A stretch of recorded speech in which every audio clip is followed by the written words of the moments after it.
I'm sorry for the late upload story. Episode 279 Anahita का second plane. अब तक आपने सुना कि हिमेश मल्होत्रा के गांव पहुंच गई है और वहीं दूसरी तरफ किसी दूसरे देश में आरुष को अनाहिता की इन्फॉर्मेशन और उसका डीएनए लाने का काम सौंपा गया है।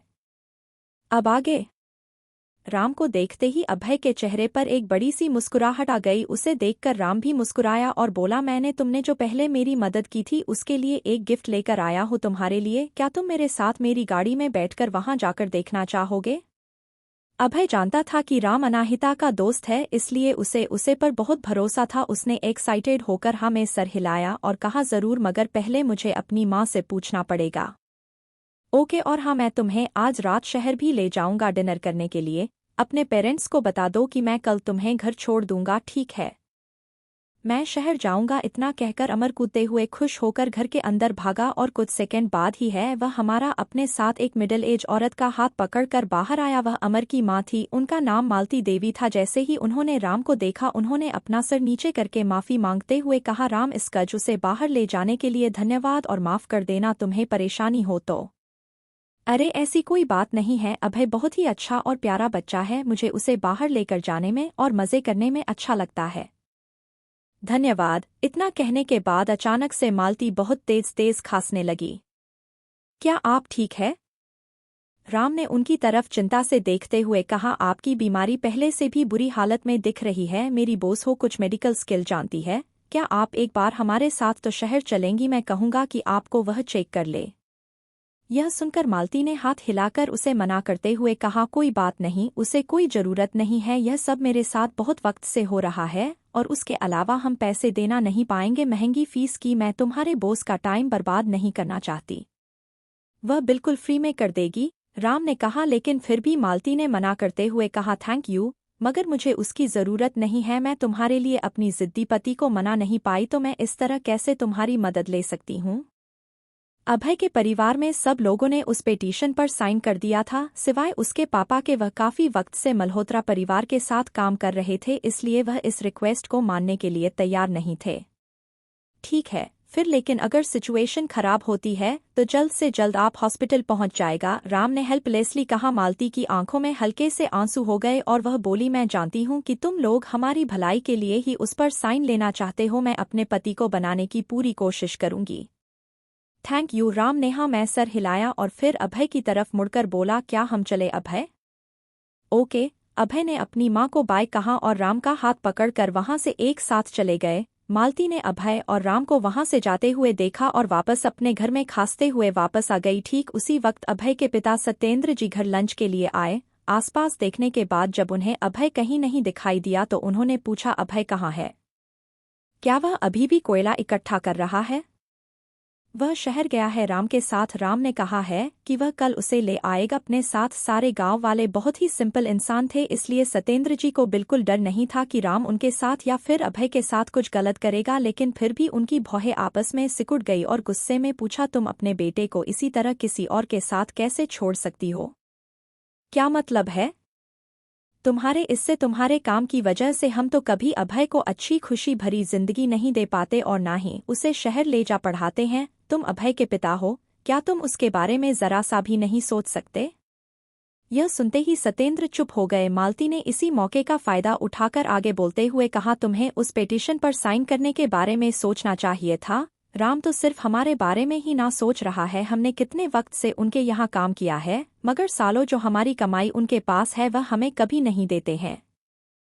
अपनी बीवी की बात सुनने के बाद भी सत्येंद्र बहुत वक्त तक शांत रहे। वह एक काफी ईमानदार और अच्छे इंसान थे। वह सालों से मल्होत्रा परिवार के लिए काम कर रहे थे, इसलिए वह उनके खिलाफ जाने के बारे में सोच नहीं पाते थे। उसके रिएक्शन देखकर मालती और बेचैन हो गई और बोली, क्या तुम अभय और मेरे बारे में नहीं सोच सकते?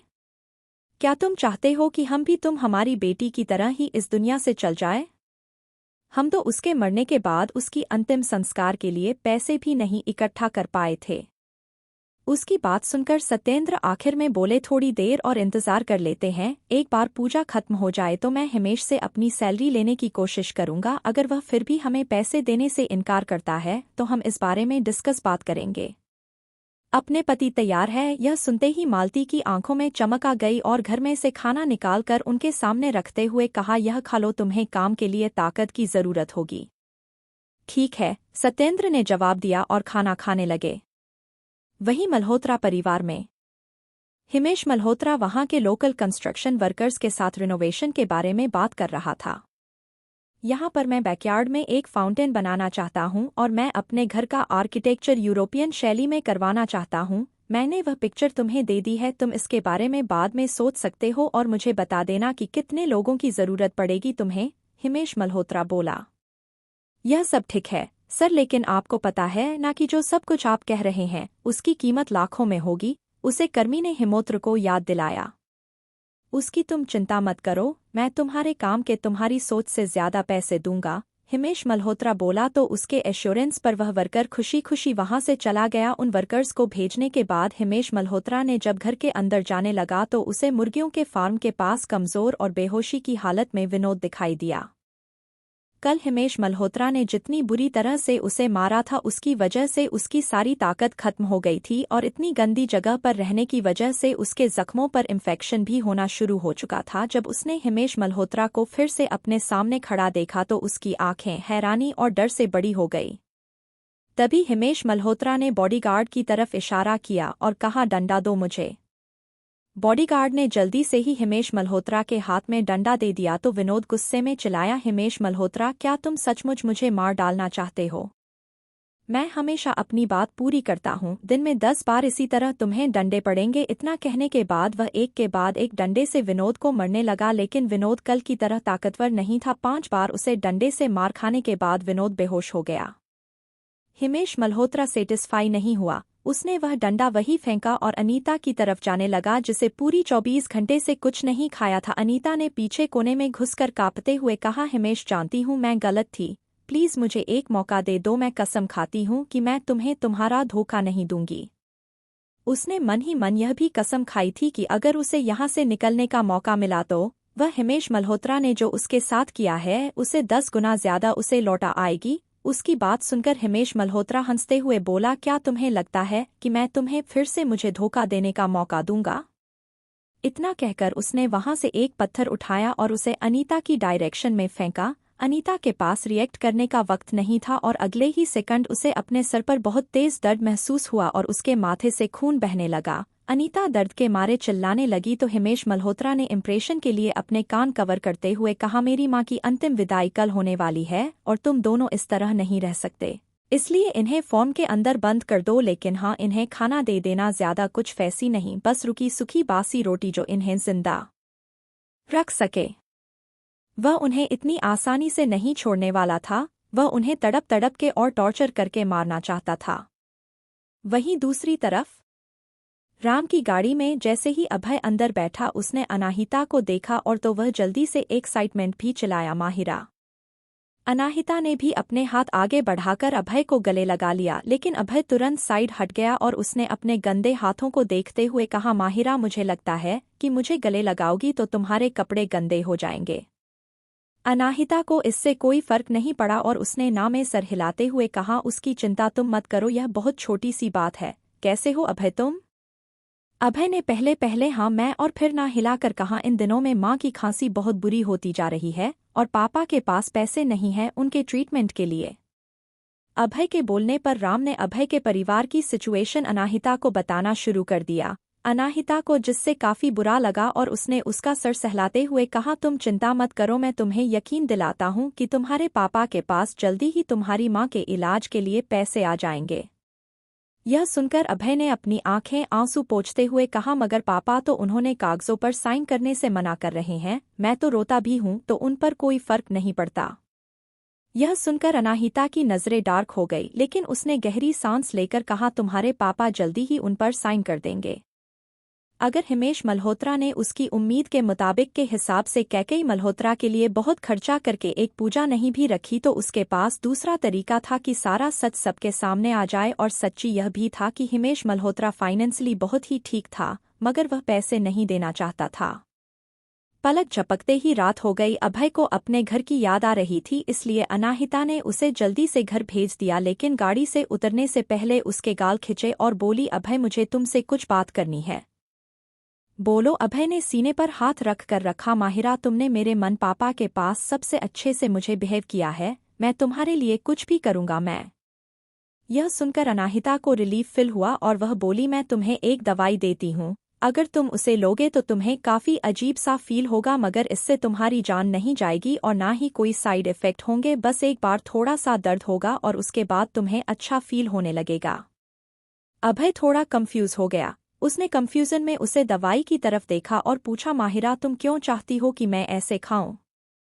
अनाहिता ने थोड़ा हिचकिचाते हुए जवाब दिया, अगर तुम्हारे डैड ने इस पेपर को साइन करने से फिर भी मना करे तो तुम्हें यह दवाई खा लेनी होगी। अब जब वह तुम्हारी तबीयत बिगड़ने हुए देखेंगे तो उन्हें तुम्हारा इलाज के लिए पैसों की जरूरत होगी और वह हिमेश मल्होत्रा के पास जाएंगे मदद के लिए, और मुझे पक्का यकीन है कि हिमेश मल्होत्रा उन्हें पैसे नहीं देगा तुम्हारा इलाज के लिए, और तब तुम्हारे डैड को उसे पेपर पर साइन करना ही होगा। उसकी सारी बातें सुनकर अभय तुरंत समझ गया कि उसके बातों का मतलब क्या है, तो वह बोला, ठीक है मैं तुम्हारे हिसाब से ही काम करूंगा। तुम्हारा मतलब है सिचुएशन के हिसाब से? अनाहिता ने मुस्कुराकर उसे करेक्ट किया तो अभय ने एम्बारासमेंट में अपना सर खुजाया और मुस्कुराकर बोला, क्या अगर पापा इस पेपर पर साइन कर देंगे तो इसका मतलब होगा कि मैं स्कूल जा पाऊंगा? हाँ, और उसके अलावा तुम मुंबई में अपनी पढ़ाई कर पाओगे, मैं पैसे दूंगी। यूं अभय बहुत ही खुश हो गया। उसने संभाल कर वह दवाई अपने पॉकेट में रख ली और फिर गाड़ी से बाहर चला गया। अभय के जाने के बाद भी अनाहिता उस गांव से बाहर नहीं निकली। वह राम के साथ और सारिका और रितेश के साथ इस गाड़ी में अगले दिन तक बैठी रही।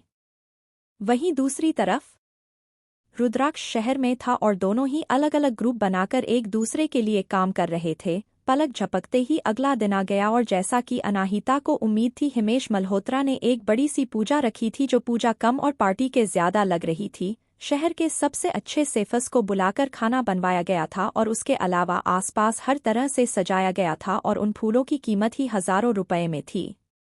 इस तरह की जगह पर ऐसी चीज देखना किसी ने सोचा भी नहीं था और रुद्राक्ष ने तैयारी कर ली थी। इस सारे शहर के फूल वालों को बुक करके सारिका को उनमें डिलीवरी वालों में शामिल कर दिया था। अनाहिता के इंस्ट्रक्शंस के हिसाब से सारिका फूल लेकर इधर-उधर भटकने लगी और उसने गुम होने का नाटक करके अभय के दरवाजा खटखटाया। इत्तेफाक से सत्येंद्र जी भी उसे पूजा में जाने के लिए ही निकल रहे थे। उसने सामने खड़ी लड़की को देखकर पूजा, कौन हो तुम? सारिका ने मुस्कुराकर कहा, मैं शहर से एक फूल की दुकान से आई हूँ। मिस्टर मल्होत्रा ने हमारी दुकान के पूरे फूल बुक किए थे, मगर मुझे जगह नहीं मिल रही है। क्या आप मुझे रास्ता दिखा देंगे? जरूर, मैं भी वही चल रहा हूँ। सत्येंद्र जी खुशी खुशी मान गए। रास्ते में ही सारिका ने मौके का फायदा उठाया और बोली, लगता है हिमेश मल्होत्रा बहुत ही ज्यादा अमीर इंसान है। यह सुनकर सत्येंद्र जी हैरान हो गए और उन्होंने पूछा, तुमने ऐसा क्यों कहा? सारिका तो इस सवाल का इंतजार कर रही थी। उसने कहा, क्योंकि उन्होंने हमारी दुकान से जो फूल बुक करवाए हैं उनकी कीमत 20,000 से ज्यादा है। इतना ज्यादा? सत्येंद्र की आंखें हैरानी से बड़ी हो गई और उसने पूछा, क्या तुम्हें पक्का यकीन है हम इंडियन रुपीस की ही बात कर रही हो ना? ऑफ कोर्स, अगर आपको मुझ पर भरोसा नहीं है तो आप हमारी रिसीट चेक कर लीजिए। इतना कहकर सारिका ने सचिन जी को पेपर दे दिया।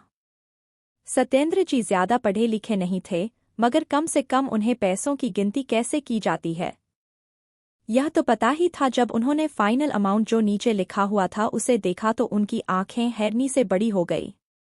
आगे कहानी में क्या होगा जानने के लिए सुनते रहिए mystery girl and a rude hero, और कमेंट और लाइक जरूर कीजिए जिससे हमें प्रोत्साहन मिले। धन्यवाद। एपिसोड 280, हिमेश मल्होत्रा फंस गया। अब तक आपने सुना कि अनाहिता हिमेश मल्होत्रा के गांव जाकर कैसे उसे फंसाना है, इस बात की पूरी प्लानिंग अपने दोस्तों के और टीम मेंबर्स के साथ मिलकर कर लेती है। अब आगे सारिका जो भेस बदलकर फूल वाली बनी थी, उसने सत्येंद्र जी को भरोसा दिलाने के लिए एक रिसीप्ट पकड़ा दी। 24,800, वह 20,000 भी नहीं थे, ऑलमोस्ट 25,000 थे। कल रात ही वह अपनी कुछ दोस्तों के साथ हिमेश मल्होत्रा से पैसे लेने के लिए गए थे, लेकिन जवाब में हिमेश मल्होत्रा ने कोल्डली और बहुत ही बुरी तरह से उन्हें मना कर दिया। उन्होंने तो बस 1 महीने की सैलरी मांगी थी। वह 25,000 रुपये फूलों पर खर्च कर सकता है मगर उसकी सैलरी नहीं दे सकता। इतना ही नहीं है, सारिका ने आगे कहा, मेरे पड़ोसी जो एक कंस्ट्रक्शन वर्कर है, उन्होंने मुझे बताया कि मिस्टर मल्होत्रा एक बड़ा सा मेंशन बनवाना चाहते हैं अपने बैकयार्ड में, जिसकी कीमत तो लाखों से भी ऊपर जाएगी। लाखों रुपए? सत्येंद्र जी की आवाज लगभग चली ही गई थी। उन्होंने कांपते हुए पूछा, क्या तुम सच बोल रही हो? बिल्कुल, यह तो पूरे शहर में फैली हुई बात है, यहाँ तक कि हमारे यहाँ के मुखिया भी आकर उनसे मिलना चाहते हैं। सारिका की यह बात सुनकर सत्येंद्र की भौहें आपस में सिकुड़ गई और वह चुप हो गए। जब वह लोग हिमेश मल्होत्रा के घर पहुंचे तो सत्येंद्र जी ने वहां की चीज नोटिस की जिससे पूरा घर सजाया गया था। उन्हें अंदर जाने में हिचकिचाहट हो रही थी, इसलिए उन्होंने सारिका से कहा, यही वह जगह है जो आप ढूंढ रही थी। Thank you. सारिका मुस्कुराई और हाँ में सर हिलाकर घर के अंदर चली गई। रिसीव लेकर पेमेंट लेने के लिए थोड़ी देर में सारिका बाहर भी आ गई तो सत्येंद्र जी वही खड़े थे। सारिका जानबूझकर उनके पास गई और बोली, सर मुझे मेरी पेमेंट मिल गई है, आप अभी भी यही क्यों खड़े हैं? मुझे तो लगा था कि आप पूजा में शामिल होने आए हैं। मैं जल्दी ही अंदर जाऊंगा। सत्येंद्र जी ने हाथ सारिका के हाथ में पड़ी हुई रेपिस्ट को देखा। वह अपनी जगह से हिल भी नहीं पा रहे थे, ऐसा लग रहा था जैसे उनकी पूरी बॉडी जाम हो गई हो। हिमेश मल्होत्रा के ऊपर उनका विश्वास पूरी तरह से खत्म हो गया। वह काफी डिसअपॉइंट फील कर रहे थे। सारिका जो कब से उनके रिएक्शन को ऑब्जर्व कर रही थी, जब उसने यह सारे एक्शन देखे तो वह बिना कुछ कहे वहां से चली गई। बहुत वक्त सत्येंद्र वही दरवाजे पर ही खड़े रहे। फाइनली उन्होंने डिपली दरवाजे की तरफ वह देखा और फिर मुड़कर गांव के मुखिया के घर की तरफ बढ़ गए। आधे घंटे बाद पूजा शुरू होने वाली थी। जब हिमेश मल्होत्रा पूरी तरह से सफेद कपड़े पहनकर तैयार होकर वहां पहुंचा तो उसे भी रियलाइज हुआ कि कोई भी गांव वाला वहां नहीं था। क्या हो रहा है? हिमेश मल्होत्रा ने बॉडीगार्ड से पूछा, अभी तो कोई आया क्यों नहीं है? क्या तुम लोगों ने उन्हें पूजा के बारे में बताया नहीं था? बॉडीगार्ड ने यह सुनकर ना में सर हिलाते हुए कहा, नहीं सर, हमने आपका इंस्ट्रक्शन के हिसाब से ही काम दिया था, लेकिन बहुत कम गांव वाले यहाँ आए थे और जो आए भी थे वह तुरंत ही निकल गए और उसके बाद कोई नहीं आया। यह सुनकर हिमेश मल्होत्रा पैनिक फील करने लगा। क्या वह लोग कोई तमाशा खड़े करने वाले हैं? लेकिन जल्दी ही उसने यह ख्याल अपने दिमाग से निकाल दिया, उनके जैसे गंवार और बिना सोच समझ वाले गांव वाले ऐसा कैसे कर सकते हैं? अपना दिमाग सही करो और बहुत कम वक्त बचा है, इसलिए जल्दी जल्दी कम करो, दिन में सपने मत देखो। हिमेश मल्होत्रा चिल्लाते हुए बोला, सब के सब बाहर जाओ और एक ही गांव वालों को बोलो कि यहाँ आना जरूरी है और कहो कि सब कुछ काम छोड़कर यहाँ आए। जी सर। बॉडीगार्ड वहां से जैसे ही जाने वाले थे, अचानक से उन्हें एक साथ कई सारे कदमों की आहट सुनाई दी। कम से कम 100 लोग एक साथ उनकी तरफ बढ़ रहे थे। हिमेश मल्होत्रा ने भीड़ को देखा तो उसने राहत की सांस ली और अपने आप से ही सोचा, मैं जानता था कि वह लोग जरूर आएंगे और उसे अच्छा हुआ कि वह लोग एक साथ आए हैं, जो मतलब है कि वह उसकी बहुत रिस्पेक्ट करते हैं। हिमेश मल्होत्रा को अपने आप ऊपर ही बहुत प्राउड हो रहा था। वह उन लोगों की तरफ बड़ी से मुस्कुराहट के साथ गया और बोला, सब लोग आ गए, अच्छी बात है, चलो सब लोग अंदर आ जाओ और यह सफ़ेद गमछा ले लो। यहाँ पर इस गांव में रिवाज था कि किसी के भी अंतिम संस्कार की पूजा में इन सफ़ेद गमछा को पहना जाता था, जो रिस्पेक्ट दिखाई थे। लेकिन तुरंत ही हिमेश मल्होत्रा को एहसास हो गया कि कुछ गलत है। भीड़ के सबसे सामने गांव का सरपंच खड़ा था और सब लोग ही बहुत ही गुस्से में और फ्रस्ट्रेटेड दिखाई दे रहे थे। कुछ लोगों ने तो अपनी मुठियां भी बंद की हुई थी और उन्होंने अपने साथ हथौड़े और फावड़े पकड़े हुए थे। वह लोग कोई अंतिम संस्कार की पूजा में नहीं बल्कि लड़ाई के लिए आए हुए दिख रहे थे। और यहाँ तक कि इस गांव का सरपंच, जो हमेशा ही काफी नरम दिल इंसान रहा था, वह भी गुस्से में दिख रहे। वह बहुत ही गुस्से में हिमेश मल्होत्रा को घुरे जा रहे थे, जिससे उसे थोड़ा डर लग गया और बेचैन होकर पूछा, क्या हो रहा है यहाँ पर? हम यहाँ तुमसे जवाब मांगने आए हैं, गांव के सरपंच ने जवाब दिया। उनकी आवाज़ बहुत ही धीमी थी मगर उसमें बहुत ही गुस्सा और नफरत दिखाई दे रही थी। हिमेश मल्होत्रा की भौहें आपस में सिकुड़ गई और उसने फिर से पूछा, क्या मतलब है आपका? मुझे तो नहीं पता कि मैंने कब आप लोगों को परेशान किया है। आप लोग ऐसे कैसे कर सकते हैं? जब मेरी मॉम यहाँ पर थी तो कभी उन लोगों ने आपका फ़ायदा नहीं उठाया, तो क्या उनके जाने के बाद आप उनके बेटे के साथ इस तरह बिहेव करेंगे? हाँ, उस गांव के सरपंच ने मजाक उड़ाने वाली हंसी के साथ कहा, सच मुझे तुम्हारी माँ ने मेरा कभी फ़ायदा नहीं उठाया, मगर याद है मैं वह था जिसने तुम्हारी माँ के बदले पर मंदिर के मरम्मत में पैसे दिए थे और तुम्हारी माँ ने उसमें पैसे देने से इनकार कर दिया था। तो यह बात है। हिमेश मल्होत्रा ने हाँ में सर हिलाते हुए कहा, आपको मुझे पहले बताना चाहिए था। यह बहुत ही अच्छा काम है कि आप लोगों को मंदिर के लिए मरम्मत के लिए पैसे दे रहे थे। मुझे मेरी मोम के बिहाफ पर कितने देने हैं मैं आप लोगों को दे देता हूँ। क्या तुम्हें सचमुच लगता है कि सिर्फ मैं ही यहाँ पैसे मांगने के लिए आया हूँ? उस गांव के सरपंच ने कहा और उसके बाद वह सत्येंद्र जी की तरह देखने लगे तो वह आगे आए और बोले, हिमेश, मैंने सुना है कि तुमने लगभग 25,000 रुपए खर्च किए हैं इस पूजा में फूल मनाने के लिए, लेकिन जब मैं कल रात तुमसे अपने इस महीने की तनख्वाह लेने आया था लेकिन तो तुमने मना कर दिया। मेरी वाइफ इतने लंबे समय से बीमार है और मैं उसे इलाज के लिए कहीं लेकर नहीं जा पा रहा कि क्योंकि मेरे पास पैसे नहीं है। तुम इतने निर्दयी कैसे हो सकते हो? तुम हमें कब पैसा देने वाले हो? यह सुनते ही हिमेश मल्होत्रा के माथे पर बल पड़ गई। वह उन्हें भरोसा दिलाना चाहता था कि वह पूजा के बाद उन्हें पैसे दे देगा, लेकिन जब उसने ऊपर उठकर भीड़ की तरफ देखा तो वह स्पीचलेस हो गया। उसकी माँ इन लोगों की सैलरी कई महीना तक बंद रखती थी और वह बहुत वक्त बाद उन्हें पैसे देती थी, वह भी सिर्फ 1 महीने की सैलरी जो इन्हें सिर्फ जिंदा रखने के लिए काफी थी।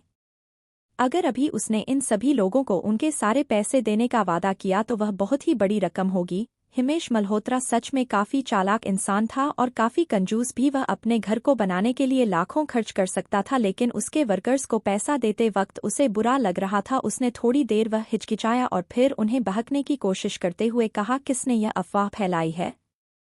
मेरे पास पैसे बिल्कुल नहीं है। मैं सिर्फ वह फूलों के ऊपर 25,000 रुपए कैसे खर्च कर सकता हूँ? हिमेश मल्होत्रा ने अपनी आवाज ऊंची करके भीड़ की तरफ देखते हुए कहा, मैं पूरी तरह से भरोसा करता हूं कि आप लोग जानते होंगे कि मैं कैसा इंसान हूं। इस वक्त बिजनेस इंडस्ट्री के हालात कुछ ठीक नहीं चल रहे हैं। मैंने बहुत इन्वेस्टमेंट की है मगर उनकी क्लाइंट्स मुझे पैसे देने के लिए हुए राजी नहीं है। बात ऐसे नहीं है कि मैं आप लोगों को पैसे देना नहीं चाहता, मगर बात इतनी सी है कि मेरे पास अभी फंड्स है नहीं। सत्येंद्र बहुत ही मासूम इंसान थे। उन्होंने हिमेश मल्होत्रा की बात सुनी तो उन्हें थोड़ी हिचकिचाहट होने लगी और उन्होंने पूछा, क्या तुम सच बोल रहे हो? क्या तुमने लाखों का मेंशन बनाने की बात नहीं की थी और ना ही तुमने 25,000 रुपए फूलों पर खर्च किए थे? हिमेश मल्होत्रा ने में सर हिलाते हुए कहा, आप लोग कौन से मेंशन की बात कर रहे हो? तुम यह सब बकवास है। मुझे नहीं पता तुमने यह सब कहाँ से सुना, मगर इन सब पर भरोसा मत करो। हम लोग एक परिवार हैं। मैं तुम लोगों को इस तरह मुसीबत में छोड़कर अपना घर कैसे बना सकता हूँ? हिमेश मल्होत्रा की बातों में पूरी तरह से सत्येंद्र फंस गए और वह बोले, हिमेश, मैं सचमुच तुमसे माफी मांगता हूँ, मुझे माफ। लेकिन वह अपनी बात पूरी कर पाते उससे पहले ही एक इंसान भीड़ में से निकाल कर बाहर आया। मिस्टर मल्होत्रा, जानी पहचानी आवाज सुनकर सत्येंद्र ने तुरंत पीछे मुड़कर देखा। सारिका सामने आई और जब उसने अभय के पिता को देखा तो उन्हें ग्रिट किया, हेलो सर, प्लीज हमें गलत अफवाहें फैलाकर भड़काइए मत। सत्येंद्र जी ने आपस में भौहें सिकुड़ते हुए कहा, सिर्फ आपकी वजह से ही हमने किसी मरे हुए इंसान की पूजा पर बर्बाद कर दी थी। लगभग इस तरह किसी मरे हुए हैं इंसान के आत्म शांति के लिए पूजा में परेशानी खड़ा करना उनके लिए काफी बड़ा पाप था। सारिका ने ऐसा नाटक किया जैसे उसे कुछ पता ही नहीं और फिर बोली, मुझे नहीं पता आप किस बारे में बात कर रहे हैं, और इतना कहकर वह हिमेश मल्होत्रा की तरफ देखने लगी। हिमेश मल्होत्रा को उसे देखकर बहुत बुरी फीलिंग आ रही थी। वह उसे कुछ बोलने से रुकना चाहता था मगर काफी देर हो चुकी थी। मिस्टर मल्होत्रा, सारिका मुस्कुराई और बोली, आपके ऑर्डर के लिए थैंक यू सो मच। आपके फूल जो आपने ऑर्डर किए थे वह ऑलरेडी डिलीवर हो गए हैं। मेरे बॉस ने इतने सारे फूल ऑर्डर करने के लिए पैसे भी काम कर दिए हैं। यह रहे बचे हुए आपके 2,000 रुपए। सारिका ने बैग से पैसे निकाले और हिमेश मल्होत्रा को दे दिए। उसके एक्शन ने हिमेश मल्होत्रा को शॉक कर दिया और उसे कुछ कदम पीछे लेते हुए अपना हाथ वेव किया, नहीं मैं। हिमेश मल्होत्रा, सत्येंद्र जी चिल्लाए। उनका चेहरा गुस्से की वजह से काला पड़ गया था। इतने सालों से कड़ी मेहनत मजदूरी वाला काम करने की वजह से सत्येंद्र लगभग हिमेश मल्होत्रा के बॉडीगार्ड जितने ही ताकतवर थे। उनकी चीख ने हिमेश मल्होत्रा को डरा दिया। वह जल्दी से अपने होश में आया और सारिका को दूर दूर करते हुए बोला, प्लीज यहाँ से जाओ। लेकिन सारिका वहां से नहीं जाने वाली थी। वह बोली, सर आपको यह पैसे नहीं चाहिए। क्या बात कर रही हो तुम गलत इंसान के पास आई हो, प्लीज जाओ। वह उसे धक्का दे रहा था लेकिन उसे हैरानी तब हुई जब उसके सामने खड़ी पतली सी लड़की उसके इतनी धक्का देने के बाद भी, ताकत इस्तेमाल करने के बाद भी मिली हिली वहां से। सारिका के होठों पर एक मुस्कुराहट आ गई और उसने कहा, सर आप सचमुच बहुत अमीर हैं, जैसा कि शहर के लोगों ने कहा था। क्या 2,000 रुपये आपके लिए बहुत कम है? हाँ, आप जैसा अमीर इंसान के लिए 2,000 रुपये क्या ही मायने रखते होंगे? मुझे उम्मीद है कि आपका घर जल्दी ही कंप्लीट हो जाएगा। यह सुनकर हिमेश मल्होत्रा का चेहरा और डार्क हो गया और वह बोला, क्या बकवास कर रही हो तुम यहाँ क्या कर रही हो? अभी के अभी से बाहर निकालो।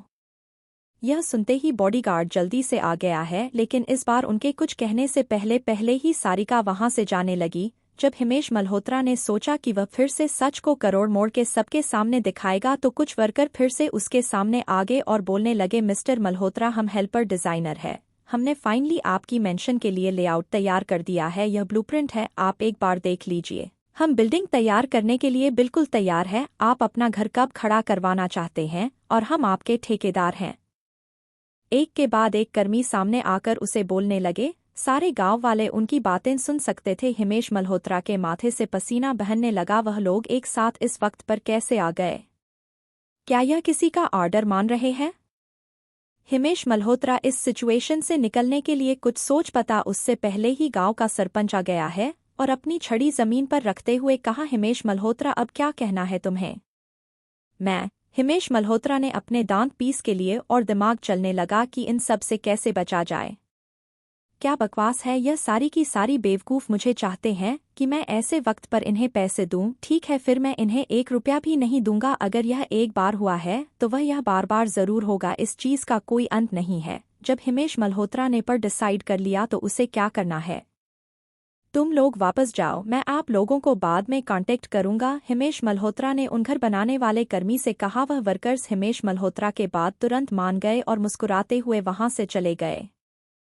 हिमेश अपने फावड़े पर पकड़ मजबूत करते हुए सत्येंद्र जी ने पूछा, तुम्हारे पास अभी भी है? हमारी बहुत पैसे पड़े हुए हैं और तुम्हें आज किसी भी कीमत पर हमें पैसे लौटाने होंगे।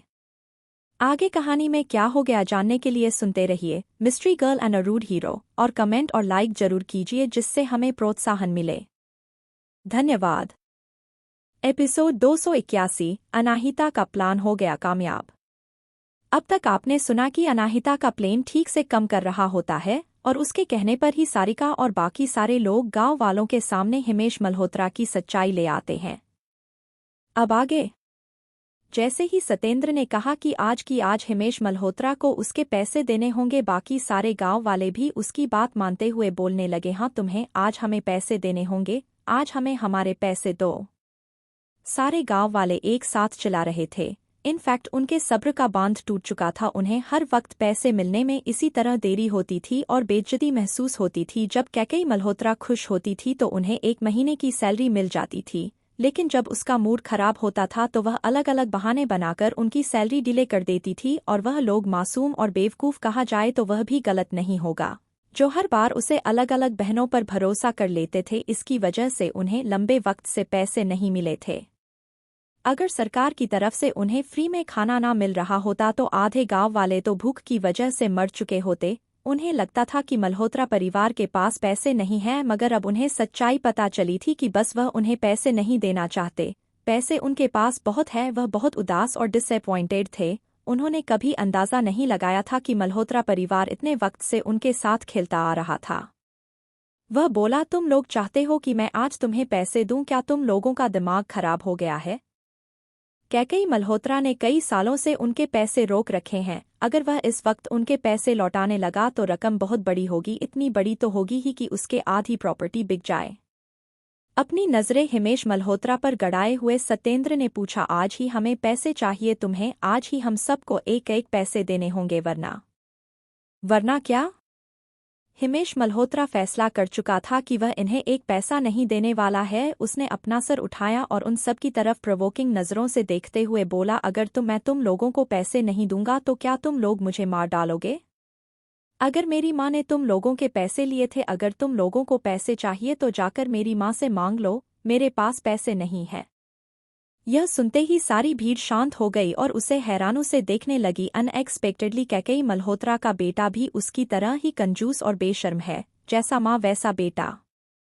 इस बात सुनकर सत्येंद्र ने हाँ में सर हिलाया और डिटरमिनेटेड आवाज में जवाब दिया, ओके तो तुम आज हमें पैसे नहीं देने वाले हो, है ना?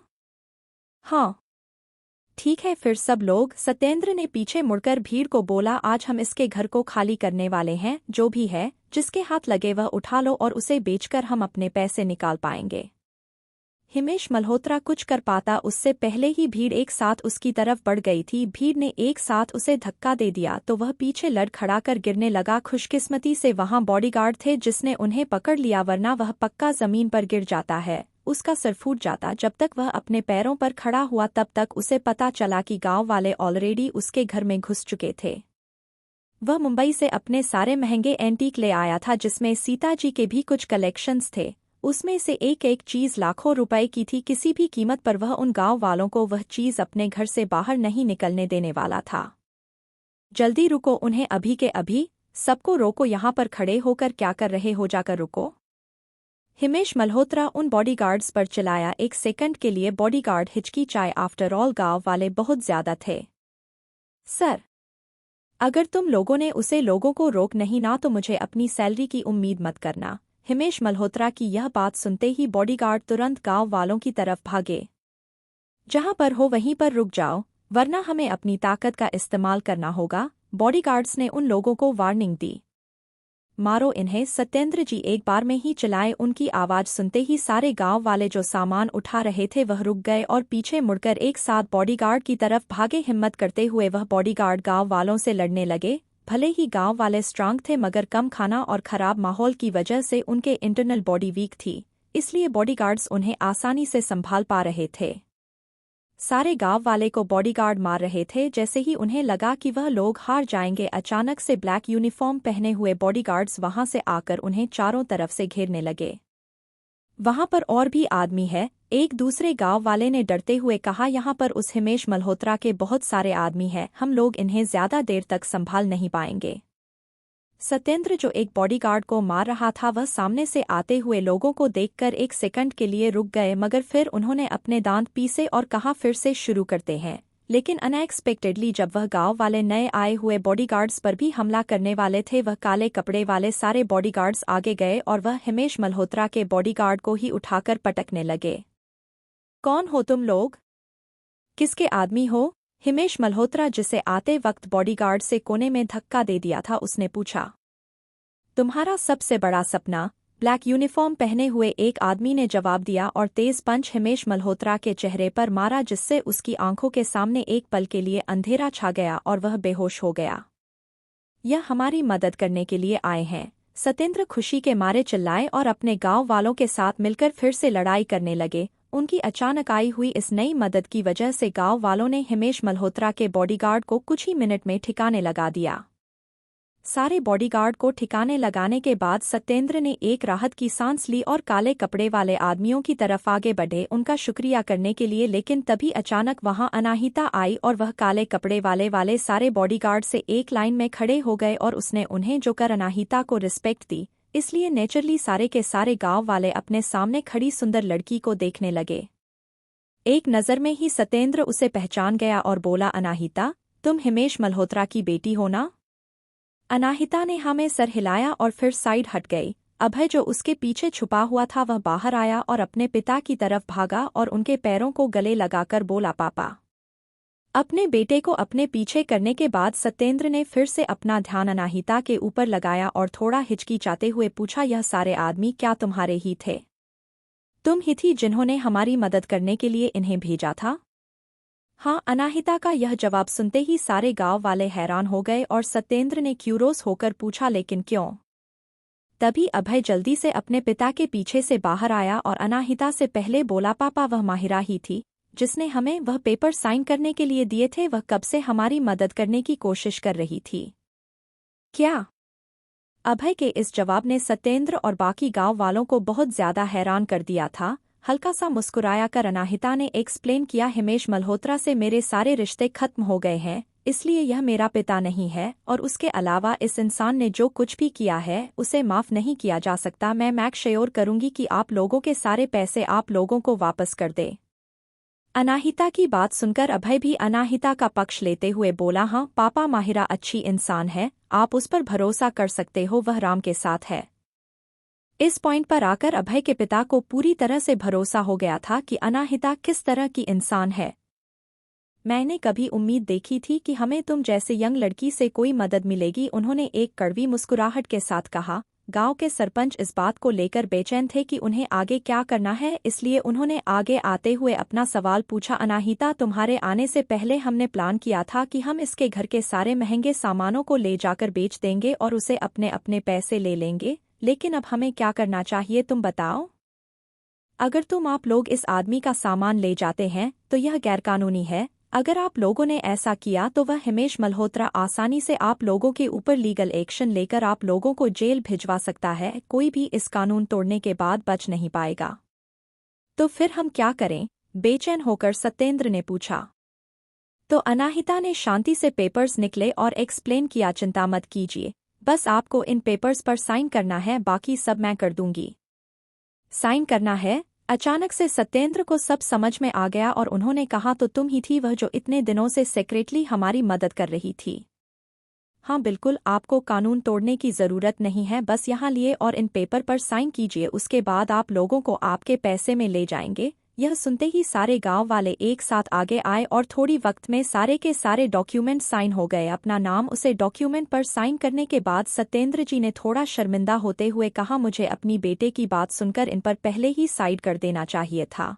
अगर मैंने ऐसा किया होता तो हिमेश इतने वक्त तक हमारा फायदा नहीं उठा पाता। अपने आप को शर्मिंदा महसूस मत कीजिए, इस सब में गलती हिमेश मल्होत्रा की है, आपकी नहीं। अनाहिता ने उसे ही शांत कराया और फिर पेपर्स वापस रखकर वह गांव वालों की तरफ देखते हुए बोली, इन पेपर्स पर साइन करने का मतलब है कि आप लोगों ने मुझे अपनी जिम्मेदारी सौंप दी है ताकि मैं हिमेश मल्होत्रा से आपके पैसे लौटा सकूं। प्लीज मुझे थोड़ा वक्त दीजिए, मैं जल्दी ही अच्छी खबर के साथ वापस आऊंगी। जब सत्येंद्र जी को याद आया कि कैसे राम हर बार उनकी मदद करने की कोशिश करता था, तो उन्होंने अपने दांत पीस लिया और अनाहिता के सामने हाथ जोड़ लिए। शौक होकर अनाहिता ने उन्हें ऐसा करने के लिए मना करने की कोशिश की, लेकिन उससे पहले ही अभय और बाकी सारे गांव वालों ने भी अपने हाथ जोड़ लिए। अनाहिता को नहीं पता था कि वह उसे कैसे रिएक्शन देना है, तो वह उनसे हाथ ना जोड़ने के लिए रिक्वेस्ट करने लगी। अनाहिता, जो भी तुमने हमारे लिए किया है उसके लिए हम कभी तुम्हें ठीक से शुक्रिया नहीं कह पाएंगे, हमें कम से कम इतना ही कर सकते हैं। इतना कहकर वह सारे के सारे गांव वाले एक साथ हाथ जोड़ घुटने के बल बैठ गए। सब लोग उसे तरह अपना सर झुकाकर अनाहिता को दिखाना चाहते थे कि वह उसके कितने एहसानमंद है।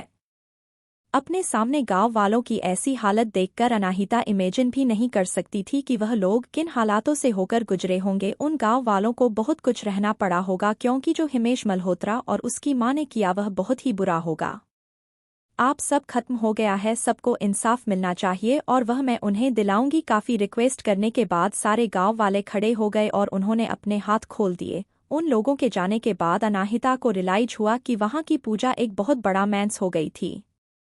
कैकेयी मल्होत्रा की जो अस्थियां टेबल पर होनी चाहिए थी वह नीचे गिरकर बिखर चुकी थी और उसे पर कई लोगों के कदमों की निशान थे। अचानक से एक लंबी परछाई अनाहिता के ऊपर दिखाई दी, जिसकी वजह से उसने पीछे मुड़कर देखा तो उसे एक जाना पहचाना चेहरा अपनी तरफ देखा हुआ महसूस हुआ।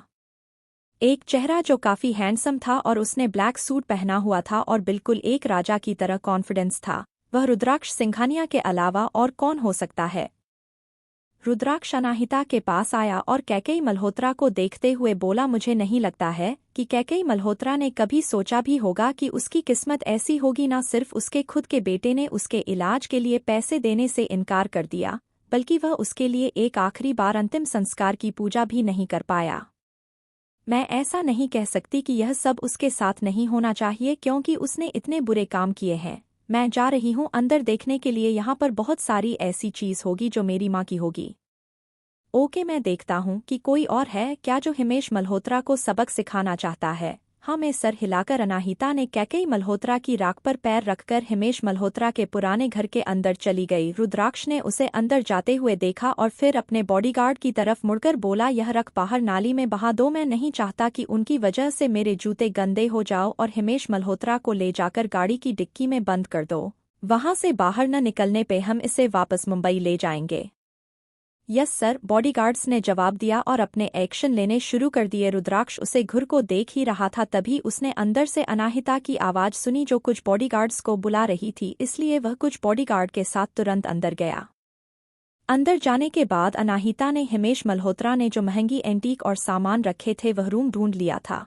जहां तक अनाहिता जानती थी हिमेश मल्होत्रा जिस तरह का इंसान था उसने कभी भी इस तरह के एटिक और पेंटिंग पर एक पैसा खर्च नहीं किया होगा। उसे पूरा भरोसा था कि यह सब कुछ उसकी मां सीता राठौर परिवार का है और इतने सब कुछ हो जाने के बाद यह सारी चीज अब उसके परिवार के पास वापस आने वाली थी। मैंने सबको रखना चाहती हूँ, इन्हें अपने साथ ही ले जाना है मुझे मुंबई, अनाहिता ने बॉडीगार्ड से कहा। तभी उसे रुद्राक्ष की आवाज सुनाई दी बाहर से, मैं तुम्हारे लिए सरप्राइज ढूंढा है माहिरा।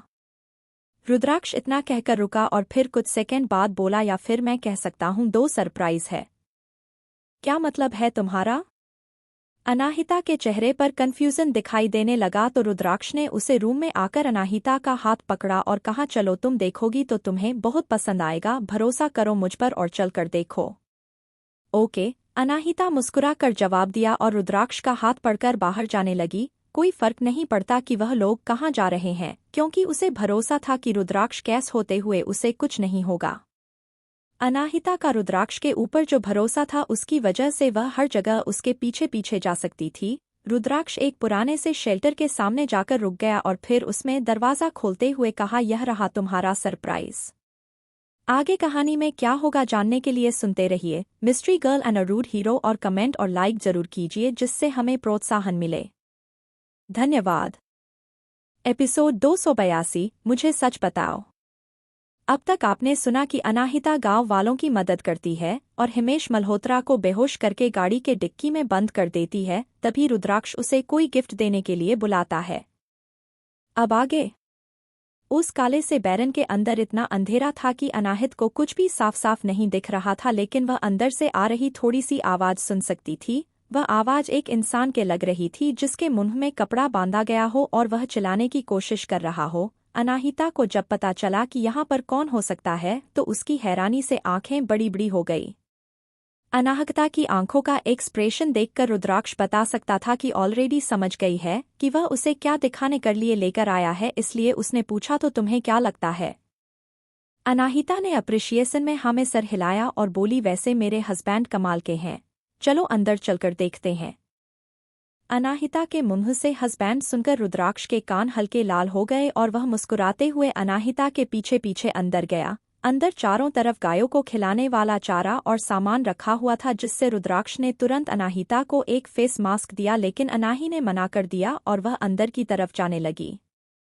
उस अंधेरे बैरन के अंदर सिर्फ खिड़की थी जिसकी वजह से सिर्फ थोड़ा सा ही उजाला अंदर आ रहा था, मगर अनाहिता फिर भी उनके बीच में देख सकती थी कि 2 लोगों को अलग अलग पिलर से बांधा गया है और लाइट ऑन करके वह उन दोनों की तरफ आगे बढ़ी।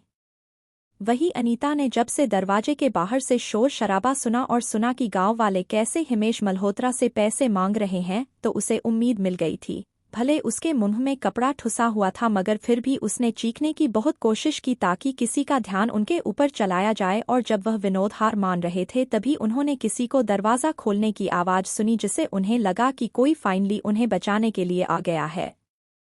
वह लोग बच गए। अनीता ने और तेज चिल्लाने की कोशिश की और विनोद लगातार अपने पैर जमीन पर लटके जा रहा था, जिससे वह लोगों का ध्यान अपनी तरफ खींच कर सके। इतने सारे एफर्ट्स के बाद दोनों ने फाइनली किसी के कदमों की आहट अपनी तरफ आती हुई सुनाई थी, जिससे वह काफी खुश हो गए। कपड़े वाले मुंह से भी अनीता बार बार चिल्लाए जा रही थी और मुझे बचाओ ऐसा बोलना चाह रही थी, मगर उसके मुंह से कोई शब्द नहीं निकल रहे थे। अनीता के पॉइंट व्यू से वह सामने आ रहे इंसान को नहीं देखा जा सकता था, मगर विनोद क्लियरली सामने सारे इंसान को देख सकता था। और जब उसने देखा कि जिस इंसान को अट्रैक्ट करने के लिए वह लोग चलाए जा रहे थे वह अनाहिता है, तो उसने कोशिश करना तुरंत बंद कर दी। विनोद जानता था कि अनाहिता कितनी कैपेबल है, इसलिए वह सोच रहा था कि उसकी जगह यहाँ हिमेश मल्होत्रा ही होता तो ज्यादा अच्छा था, लेकिन जल्दी ही वह शांत हो गया, यह सोचकर कि इससे बड़ा उसके साथ कुछ नहीं हो सकता। जल्दी ही उसकी बॉडी इसी तरह घाव से इन्फेक्ट होने की वजह से हार मान लेगी और वह पागल हिमेश मल्होत्रा तो उसे रोज मरता ही है, और अगर अनाहिता उसे यहाँ से निकाल देती है तो कम से कम उसके पास जीने का और दूसरा दिन देखने का मौका होगा। जब विनोद यह साबरी बातें अपने दिमाग में सोच रहा था तब तक अनाहिता ऑलरेडी अनीता के पास पहुंच गई थी, और जिसने तुरंत अपने सामने किसी को देखकर अपना सर उठाए ताकि वह बचाने वाले इंसान का चेहरा देख पाए। लेकिन उसे डिसअपॉइंटमेंट तब हुई जब इस रियलाइज हुआ के सामने खड़ा इंसान अनाहिता है और उसके चेहरे पर एक डेविल स्माइल है। जैसे किसी पानी पर आग पड़ जाए वैसे ही अनीता की सारी उम्मीद खत्म हो गई और वह ब्लैक हो गई। नहीं, ऐसा नहीं हो सकता। अनाहिता यहाँ कैसे हैं? क्यों है? थोड़ी देर तक अनीता के चेहरे पर वह कंफ्यूज लोग देखने के बाद अनाहिता ने अपने हाथ उठाया और उसके मुंह से कपड़ा निकाल दिया। फाइनली जब अनीता बोल पाई तो उसने डायरेक्ट सवाल पूछा, तुम यहाँ क्या कर रही हो? हिमेश मल्होत्रा के अलावा अनाहिता ही वह इंसान थी जिसे अनीता सबसे ज्यादा नफरत करती थी। वह अनाहिता के सामने इतनी बुरी हालत में आने से अच्छा मर जाना पसंद करती। अनाहिता डेविल स्माइल के साथ मुस्कुराई और उसने जवाब दिया, मैं यहाँ यह सोचकर आई थी कि तुम गायों के तबले में रहकर थक गई होगी, लगता है मुझसे गलती हो गई। ठीक है, फिर वही वापस चलते हैं, चले। इतना कहकर अनाहिता ने अपने हाथ के इशारे से 2 बॉडीगार्ड्स को आगे बुलाया। जैसे ही अनीता ने अनाहिता के मुंह से गायों की तबलिये वाली बात सुनी, उसके चेहरे पर डर दिखाई देने लगा और वह चिल्लाई, तुम्हें कैसे पता चला? क्या तुम्हें सब कुछ पहले से ही पता था? बिना उसके सवाल का जवाब दिए अनाहिता ने बॉडीगार्ड्स को अनीता को गायों के तबेले में ले जाने का इशारा किया। नहीं, रुको, मुझे वहां वापस नहीं जाना है। अपने पैरों को पटकते हुए पागलों की तरह अनीता स्ट्रगल कर रही थी और उन बॉडीगार्ड से छूटने की कोशिश कर रही थी जिसका कोई फायदा नहीं था। ज्यादा वक्त नहीं लगा रुद्राक्ष के बॉडीगार्ड को अनीता को पूरी तरह से कंट्रोल में करने में। तुम्हें वहां वापस नहीं जाना है? अनाहिता ने कुछ समझकर हाँ में सर हिलाते हुए कहा, ठीक है, मैं तुम्हें वहां वापस नहीं भेजूंगी, इसमें कोई प्रॉब्लम की बात नहीं है, मगर तुम्हें मुझसे कुछ प्रॉमिस करना होगा। उस गायों के तबेले से बाहर रहने के लिए अनीता कुछ भी कर सकती थी। उसे अभी भी याद था कि कैसे हिमेश मल्होत्रा ने 2 दिनों तक उसे गायों के तबेले में बंद करके रखा था और सूखी हुई रोटी जो गए तक रिजेक्ट कर देती थी उसे घर खिलाई जाती थी। बोलो, अनीता ने अपनी दांत पीसते हुए पूछा। यह बहुत सिंपल है रियली, बस तुम्हें मुझे यह बताना है कि तुमने और हिमेश मल्होत्रा ने मिलकर मेरी माँ को कैसे मारा था और मैं तुम्हें जाने दूंगी। अनीता ने जैसे ही अनाहिता का यह सवाल सुना और उसे बारे में उसे सब कुछ याद आया, उसका चेहरा पीला पड़ गया और बोली, तुम्हें कैसे पता और तुम्हें यह क्यों लगता है कि हम तुम्हारी माँ के मौत के जिम्मेदार हैं? अनीता भले ही उसे खराब हालत से और गायों के तबेले से दूर रहना चाहती थी, मगर वह यह भी जानती थी कि एक बार उसने अनाहिता को इस तरह सच बताया तो वह जेल जाएगी और जेल के अलावा उसकी जान को भी खतरा हो जाएगा। वह लोग उसे जिंदा नहीं छोड़ेंगे। यह बहुत ही खतरनाक डील थी, इसलिए वह नहीं मानने वाली थी। जब अनीता की तरफ से कोई जवाब नहीं आया तो अनाहिता धीरे से हंसी और फिर उसकी कुछ कदम पीछे लेकर चुटकी बजाई, जिसका इशारा मिलते ही दोनों बॉडीगार्ड्स ने फिर से अनीता को उठा लिया और बाहर लेकर जाने लगे। मुझे छोड़ दो, मुझे अभी छोड़ दो। अगर फिर से तुम लोगों ने मुझे उसे गायों के तबेले में डाला तो मैं कसम खाती हूँ कि एक बार मैं बाहर निकल जाऊंगी तो तुम्हें इससे ज्यादा भुगतना पड़ेगा। क्या तुम्हें मेरी बात सुनाई दे रही है? बिल्कुल परफेक्टली सुनाई दे रही है, अनाहिता ने कोल्डली जवाब दिया और उसकी तरफ देखती रही। उसे उसकी धमकियों से कोई फर्क नहीं पड़ रहा था।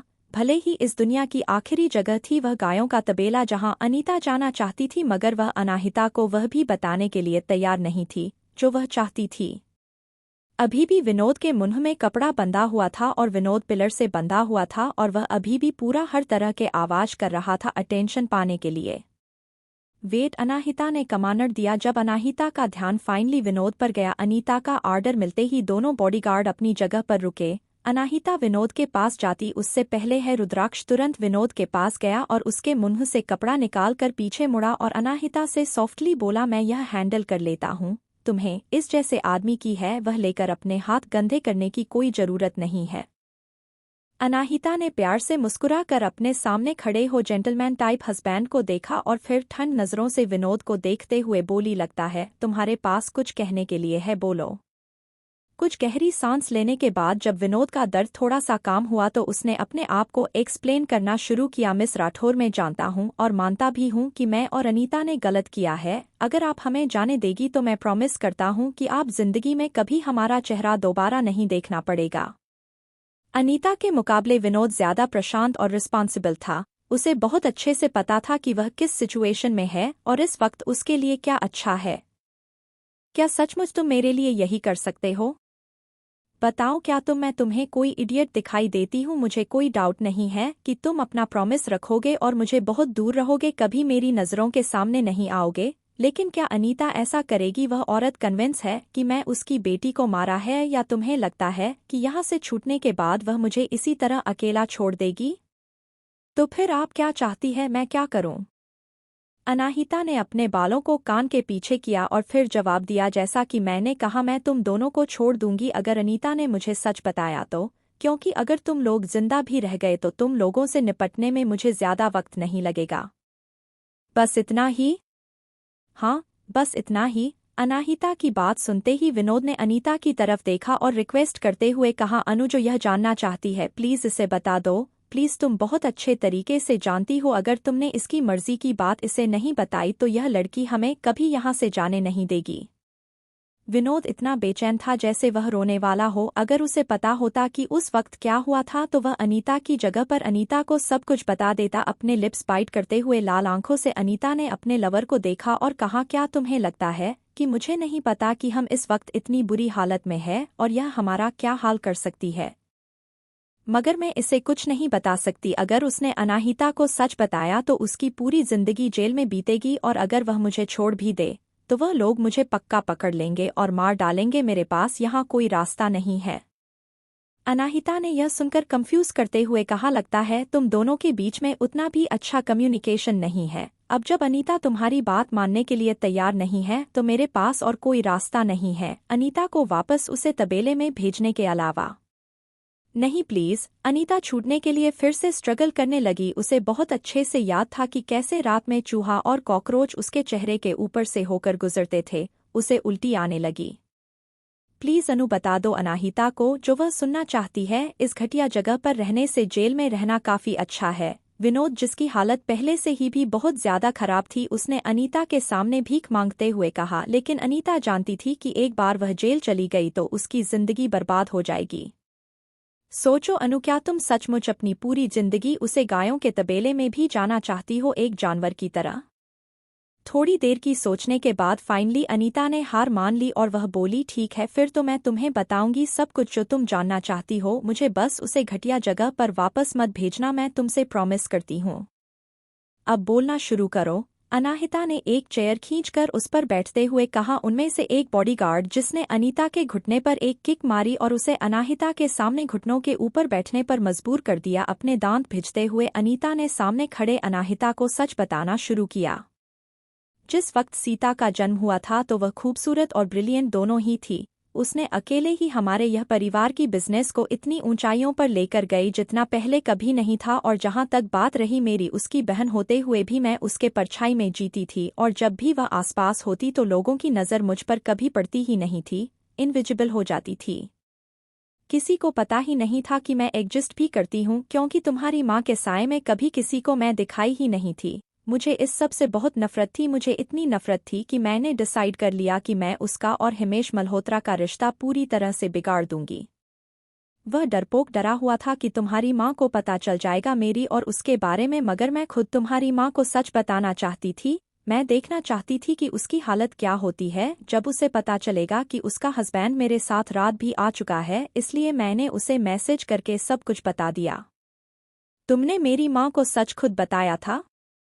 अनाहिता ने एक आईब्रो ऊपर करके पूछा। अनीता ने कड़वी मुस्कुराहट और रिग्रेट के साथ कहा, लेकिन मैंने कभी उम्मीद नहीं की थी कि हमारे अफेयर के बारे में सुनने के बाद उसे कोई फर्क नहीं पड़ेगा, यहाँ तक कि उसने खुद हिमेश मल्होत्रा को मुझे सौंप दिया और हमारे आगे की जिंदगी के लिए शुभकामनाएं देने लगी। उस पागल औरत ने ही हिमेश मल्होत्रा को डिवोर्स तक दे दिया ताकि मैं उसके साथ रह सकूं।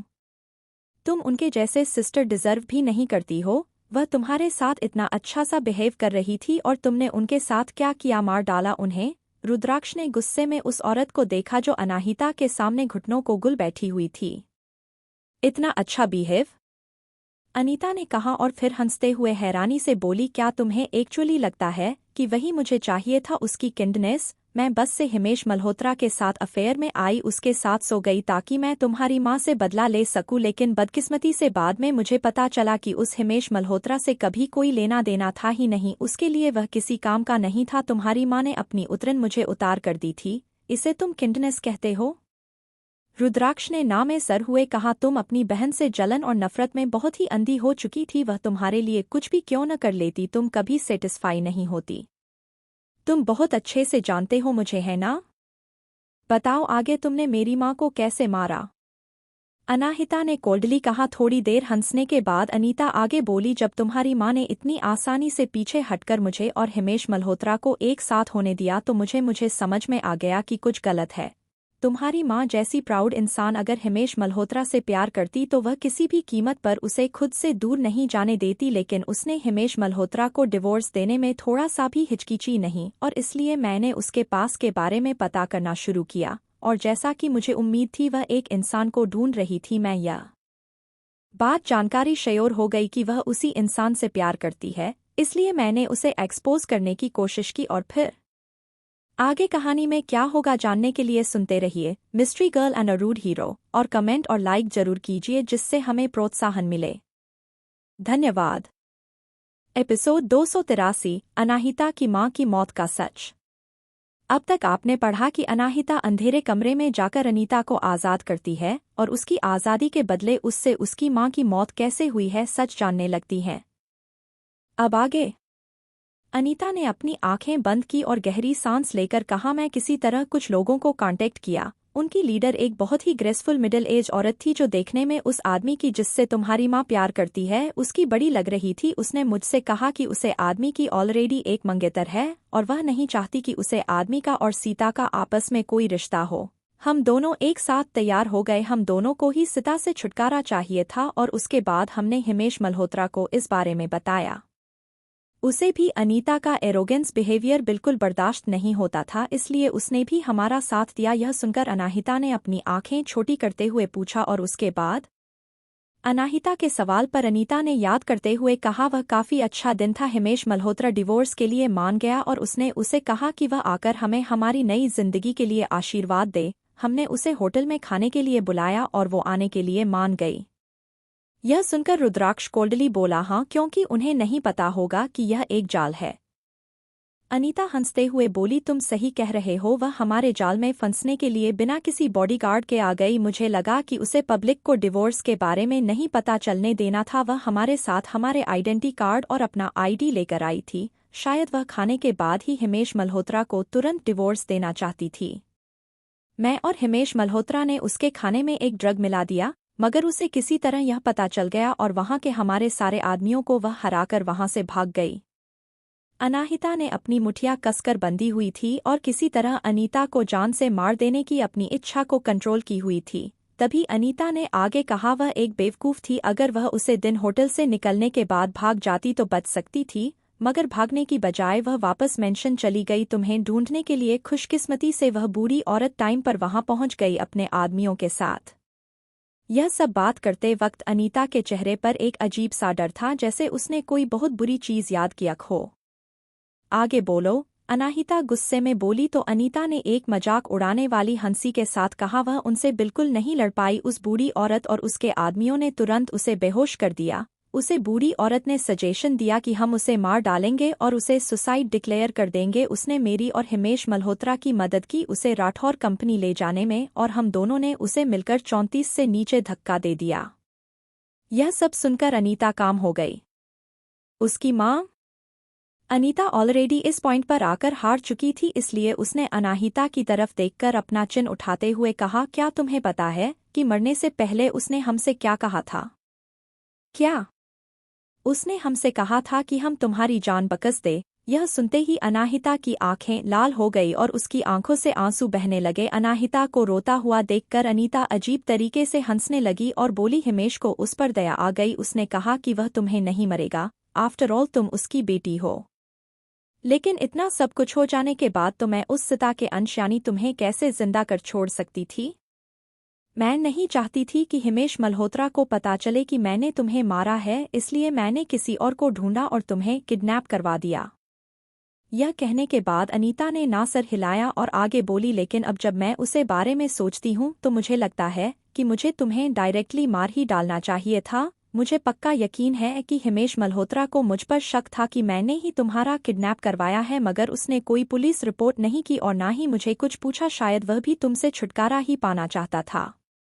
अनीता को अनाहिता के रोते हुए बुरे एक्सप्रेशन शायद खुशी दिलाने लगे थे, इसलिए उसने झूठी सिंपैथी का नाटक करते हुए कहा, चूचू इतनी बुरी बात है ना, तुम्हारी माँ मर गई, तुम्हारे डैड भी तुम्हें मार डालना चाहते थे, तुम अभी भी जिंदा हो मगर तुम्हारी फैमिली को कोई फर्क नहीं पड़ता, कितनी बुरी बात है। अनीता इंतजार कर रही थी कि उसकी यह सब बातें सुनने के बाद अनाहिता के चेहरे पर गुस्से या फिर दुख वाले एक्सप्रेशन आएंगे, लेकिन उसे हैरानी तब हुई जब अनाहिता ने अपने आंसू पोंछ लिए और उसके चेहरे पर मुस्कुराहट आ गई। अनीता का चेहरा बहुत बुरी तरह बिगड़ गया, तुम मुझ पर हंस रही हो? यह सब सुनने के बाद तुम हंस कैसे सकती हो? क्योंकि तुम एक बेवकूफ हो। यह सुनते ही अनीता गुस्से में चिल्लाई, क्या बोल रही हो तुम? अनाहिता एक्सप्लेन करने ही वाली थी, लेकिन उससे पहले ही रुद्राक्ष ने अपने पॉकेट से डीएनए टेस्ट की रिपोर्ट निकाली और अनीता के सामने फेंक दी। एक नज़र देखने के बाद ही अनाहिता समझ गई कि वह पेपर किस चीज़ के है और उसने कंफ्यूजन में पूछा, तुम यह पेपर अपने साथ लेकर आए थे क्यों? रुद्राक्ष ने हाँ में सर हिलाया और कहा, मुझे लगा था कि वह गांव वाले तुम पर भरोसा नहीं करेंगे और ना ही तुम्हारी बात सुनेंगे, क्योंकि उन्हें लगेगा कि तुम उस हिमेश मल्होत्रा की बेटी हो, इसलिए मैं बस सेफ्टी के लिए इन्हें लेकर आया था ताकि उन्हें दिखाकर यह प्रूफ किया जा सके कि तुम हिमेश मल्होत्रा की बेटी नहीं हो, लेकिन मैं नहीं सोचा था कि यह पेपर्स गाँव वालों की बजाय अभी काम आएंगे। यह सुनकर अनाहिता मुस्कुराई और वही अनीता शॉक हो गई। उसने रुद्राक्ष की बातों पर ध्यान नहीं दिया था, वह अभी भी एक जगह पर बैठी हुई थी और रिपोर्ट क्लियरली नहीं देख पा रही थी। रुद्राक्ष ने ऑर्डर दिया, उसे उन पेपर के पास लेकर जाओ। Yes sir. बॉडीगार्ड्स ने पेपर्स अनीता को देने की वजह अनीता को घसीट का पेपर उसके पास किया और उसे अनीता को दिखाया। अनीता कंफ्यूजन में नीचे झुक गई और जो पेपर्स को अच्छे से पढ़ने के बाद उसकी आंखें शौक में बड़ी होगी और वह चिल्लाई, नहीं, ऐसा नहीं हो सकता, नहीं। अनाहिता मुस्कुराई और उसने चुपचाप एक्सप्लेन किया, यह रिपोर्ट रायचंद प्राइवेट हॉस्पिटल की है और यह बिल्कुल एक्यूरेट है। अनीता, तुम्हें और हिमेश मल्होत्रा को अपने ऊपर दया आनी चाहिए, मेरे ऊपर नहीं। मेरी माँ ने पूरी जिंदगी तुम दोनों का अंधेरे में रखा और उनके मरने के बाद भी तुम उनकी परछाई बनकर ही जी रही हो। क्या यह बात पैथेटिक नहीं है? नो वे, यह इम्पॉसिबल है। अनीता बहुत जोर से चिल्लाई। अगर ऐसा नहीं है तो मेरी मॉम हिमेश मल्होत्रा जैसे इंसान से शादी क्यों करती? क्या ऐसा इसलिए क्योंकि वह एक गरीब परिवार का साथी आया हुआ घटिया पर्सनैलिटी का आदमी था, या फिर इसलिए क्योंकि वह उनके मखरने के काबिल था? यह सब सुनकर अनीता पूरी तरह कांपने लगी। वह थोड़ी देर पहले अनाहिता का मजाक उड़ा रही थी और इस वक्त अनाहिता की हर एक शब्द उसके चेहरे पर थप्पड़ की तरह पड़ रहे थे। ऐसा लगा जैसे अनीता के ऊपर कोई बहुत बड़ा दुखों का पहाड़ टूट गया हो। उसकी आंखों की बड़ी हो गई और उसके मुंह से खून निकलने लगा। विनोद, जो अभी भी पिलर से बंधा हुआ था, उसने तुरंत अनाहिता से पूछा, क्या तुम अब हमें जाने दोगी, क्योंकि अनीता ने ऑलरेडी तुम्हें सब कुछ बता दिया है? अनाहिता ने एक आईब्रो उठाते हुए कहा, मेरे पास अभी भी एक सवाल है। अपने दर्द को बर्दाश्त करते हुए अनीता बोली, मैंने तुम्हें सब कुछ बता दिया है, तुम और क्या जानना चाहती हो मुझसे? अनाहिता ने उसके सामने झुकते हुए कहा, मैं यह जानना चाहती हूँ कि जिस आदमी का तुमने जिक्र किया था वह कौन था और वह बूढ़ी औरत कौन थी? अनाहिता की आंखें बहुत ही खतरनाक थी। अब जब उसे हिमेश मल्होत्रा और अनीता को सबक सिखा दिया है तो उसका टारगेट वह दो लोग होंगे। मैं नहीं जानती। अनीता ने पैनिक में ना में सर हिलाते हुए कहा, मैं बस इतना जानती हूँ कि वह लोग बहुत पावरफुल थे, वह लोग बस एक बार कूदने पर मेंशन की दीवार फान गए थे, वह लोग इंसान नहीं थे। यह सुनकर अनाहिता की भौहें आपस में सिकुड़ गई और वह बोली, क्या बकवास कर रही हो तुम? मैं तुम्हें सच बता रही हूँ। वह बूढ़ी औरत सीता को बहुत ही नीचे समझती थी और उसकी नज़रों में राठौर परिवार और मुंबई के 4 बड़े परिवार भी कुछ भी नहीं थे। वह लोग कैसे मेरे सामने अपनी आइडेंटिटी उजागर करते? मैं बस इतना बता सकती हूँ कि वह लोग इंसान बिल्कुल नहीं थे, शायद वह लोग भूत थे। अनीता के चेहरे पर सच्चाई देखकर अनाहिता कंफ्यूज हो गई। क्या अनीता सच कह रही है? क्या ऐसा पॉसिबल हो सकता है कि कोई इतनी बड़ी मेंशन की दीवार एक बार कूदने पर फान जाए? वह कम से कम 2 मीटर से भी ज्यादा लंबी थी। अनाहिता अपनी ही ख्यालों में इतना गुम थी कि उसने रुद्राक्ष की आंखों में आए हुए इमोशन को देखा ही नहीं। अनीता की बातें सुनकर उसे भी अपनी माँ सुमित्रा जी की बातें छूलन के बारे में याद आ गई थी। क्या ऐसा हो सकता है कि जो लोगों ने अफवाहें सुनी है वह सच हो? अगर छूलन के लोगों सचमुच कोई ऑर्डिनरी इंसान नहीं है और उनके पास कुछ स्पेशल पावर्स है, तो शायद उसे यह बात अनाहिता से सीक्रेट ही रखनी चाहिए। यही एक रास्ता होगा उसे प्रोटेक्ट करने का। रुद्राक्ष ने डिसाइड किया कि वह अनाहिता को ट्रूलन और वहां के लोगों के बारे में बताने से पहले ही खुद इसके बारे में अच्छे से इन्वेस्टिगेट करेगा। वही अनाहिता अनीता से सवाल किया जा रही थी मगर उसका कोई फायदा नहीं था। विनोद को अनीता की बहुत चिंता थी, इसलिए उसने फिर से कहा, अनाहिता प्लीज हमें जाने दो। अनीता ने तुम्हें सब कुछ जो उसे पता था वह बता दिया है और मैं गारंटी दे सकता हूँ कि उसने तुम्हें सब कुछ सच ही बताया है। अनाहिता ने उसकी बात सुनकर बिल्कुल रिएक्ट नहीं किया और वह अनीता के एक्सप्रेशन देखती रही। उसके एडॉप्टिव पेरेंट्स विलियम्स ने एशियन आयुर्वेदिक मेडिसिन को बहुत बाद में आकर अपनाया था, लेकिन वह लोग काफी माहिर थे और उन 2 वर्ल्ड फेमस टॉप 2 साइकेट्रिस्ट के साथ बड़े होने की वजह से अनीता माइक्रो एक्सप्रेशन पढ़ने में काफी माहिर थी। उसने अनीता के माइक्रो एक्सप्रेशन ध्यान से एनालाइज किया और उसकी बिहेवियर साइकोलॉजी की सब कुछ कंक्लूड करने के बाद उसने यह फाइनली अंदाजा लगा लिया कि अनीता अब उससे कुछ नहीं छुपा रही है। उसने जितना भी पता था वह उसे बता दिया है।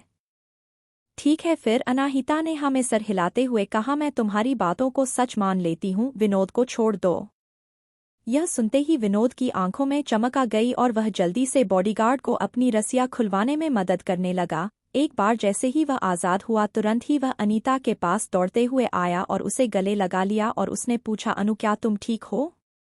अनीता की आंखें पूरी तरह से लाल थी और उसके होठों पर भी खून था। उसने विनोद के गले लगाते हुए धीरे से हाँ में सर हिलाकर कहा, मैं ठीक हूँ, चलो चलते हैं। वह हमें आज़ाद करने के लिए मान गई है। अनीता अभी भी वही बेहोशी की हालत में थी। यह सुनते ही उसकी एनर्जी वापस आ गई और उसने कहा, क्या हम सच में यहाँ से जा सकते हैं? हाँ बिल्कुल हम जा सकते हैं, उसने मुझे आज़ाद कर दिया है। अनीता अभी भी हैरान थी। वह सोच रही थी कि क्यों अनाहिता उसे इसी तरह जाने दे रही है, यह जानने के बाद भी कि वह उसकी मां की मौत में शामिल थी, लेकिन उसमें ज्यादा देर तक यह सब नहीं सोचा। उसके लिए इस घटिया जगह से निकल जाना ही सबसे ज्यादा जरूरी था। चलो चलते हैं। विनोद के सपोर्ट से अनीता धीरे से खड़ी हुई और वह लोग दरवाजे की तरफ से जाने लगे, एक स्वीट कपल की तरह। रुक जाओ, अनाहिता ने कहा तो अनीता और विनोद दोनों को ही कदम रुक गए। अनीता पीछे मुड़कर अनाहिता को घूरते हुए बोली, क्या तुम अपनी बातों से पीछे हटने वाली हो? बिल्कुल नहीं, अनाहिता ने इनकार करते हुए कहा, मैंने जरूर तुम लोगों से कहा था कि मेरे सवालों के जवाब देने के बाद मैं तुम्हें छोड़ दूंगी, लेकिन मैं तुमसे यह नहीं कहा था कि मैं तुम दोनों को छोड़ दूंगी। विनोद इतनी गुस्से में था कि उसकी आंखें लाल हो गई थी और उसके माथे पर नसें दिखाई देने लगी थी। उसने अपने दांत पिसते हुए कहा, अनाहिता अब तुम्हें क्या चाहिए? अनाहिता हल्के से मुस्कुराई और बोली, अनीता ने सिर्फ एक ही सवाल का जवाब दिया है, इसलिए मैं तुम दोनों में से सिर्फ एक को ही जाने दूंगी और डिसीजन फेयर हो, इसलिए तुम दोनों में से कौन यहाँ से बाहर जाएगा इसकी चॉइस मैं तुम दोनों के ऊपर छोड़ती हूँ।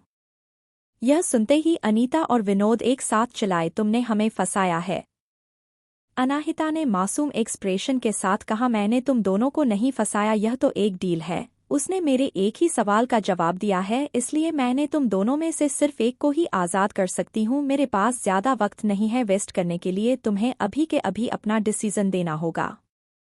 तुम्हारी हिम्मत कैसे हुई हमारे साथ खेलने की? विनोद ने अनाहिता के ऊपर उंगली उठाते हुए कहा। वह इतने गुस्से में था कि वह इसी वक्त अनाहिता की जान ले लेने वाला चाहता था। तभी रुद्राक्ष आगे आया और उसने विनोद का हाथ साइड में झटकते हुए कहा, अगर तुमने इसके ऊपर उंगली उठाने की कोशिश की तो तुम दोनों में से कोई भी यहाँ से जिंदा नहीं जाएगा। तुम्हें अभी के अभी अपना फैसला ले लेना होगा अगर तुम लोगों को बचाना है तो। विनोद सोचने लगा, यह जानकारी या अनाहिता उन दोनों में से किसी एक को ही जाने देगी। वह अपने दिमाग चला रहा था और फाइनली उसने एक फैसला लिया। आगे कहानी में क्या होगा जानने के लिए सुनते रहिए mystery girl and rude hero, और कमेंट और लाइक जरूर कीजिए जिससे हमें प्रोत्साहन मिले। धन्यवाद।